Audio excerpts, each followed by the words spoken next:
मैं ज़हीर फारूकी, चेयरमैन पुरकाजी, जिला मुजफ्फरनगर बोल रहा हूँ। बहुत सारे दोस्त कह रहे थे कि कुछ ना कुछ ऐसी बात बना के वीडियो डाली जाए जो समाज के अंदर बुराइयां चल रही हों।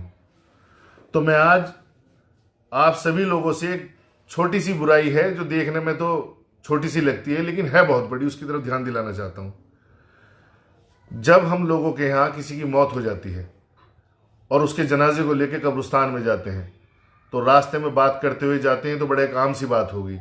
उससे भी बड़ी बुराई होगी कि वहां पे मिट्टी डाल के फौरन चलना शुरू कर देंगे, फातिहा पढ़ने तक का इंतजार नहीं करते। ये दूसरी बुराई होगी। उससे भी बड़ी बुराई ये हो गई कि वहां पर दफनाने के बाद में कब्र पे खड़े होकर रिश्तेदार कहते हैं कि कोई भी मेहमान बिना खाना खाए ना जाए।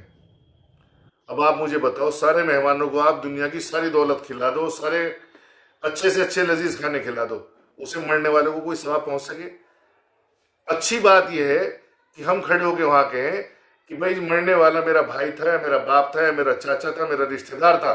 अगर इस पे किसी का भी कोई, इस मैयत पे किसी का कोई कर्ज चाहता हो तो भाई कर्ज वाले हमसे संपर्क कर ले, हम उनका कर्जा देंगे। अभी दे सकते हो तो अभी दे दें, और वक्त की मोहलत लेनी हो तो मोहलत ले लें। मरने वाले के साथ में रिश्ता निभाना वो है कि आप उसके कर्जे की जिम्मेदारी ले रहे, आप उसका कर्ज अदा कर रहे, उसका तो उसे मरने वाले को फायदा होगा, यकीनन फायदा होगा, क्योंकि अब वो दुनिया में वापस आके अपना कर्जा नहीं अदा कर सकता। और आप रिश्तेदार होने के लिए, उसके वारिसीन होने के नाते, और आपने अगर कर्जा उसका उतार दिया तो देखो उसे उसका सवाब मिलेगा। बाकी यहाँ दुनिया में आप खिलाते रहो किसी को। अब तो एक बुराई ये भी आ गई, कई कई टाइम तक खाना बनेगा और कहेंगे जी आ जाओ आके खाना खा लियो, दोपहर को शाम को आके खाना खा लियो, कौरमे खा लो, बिरयानी खा लो, अलग अलग तरह के खाने आ रहे। बाकायदा फोन कर करके बुलाया जा रहा कि भाई खाना शाम का घर खा लियो। अरे भाई मैयत हुई है, उसे आप उसका जश्न क्यों मना रहे? जिन लोगों के घर में सो गए उनके यहाँ खाना भिजवा दो।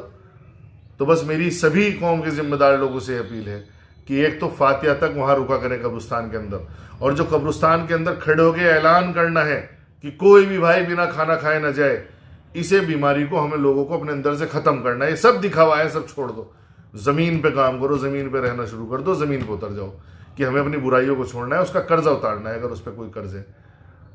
तो सभी से गुजारिश है कि मेरी बात अगर आपको तहकीक करनी है तो ज़रूर उलेमा इकराम से तहकीक करें।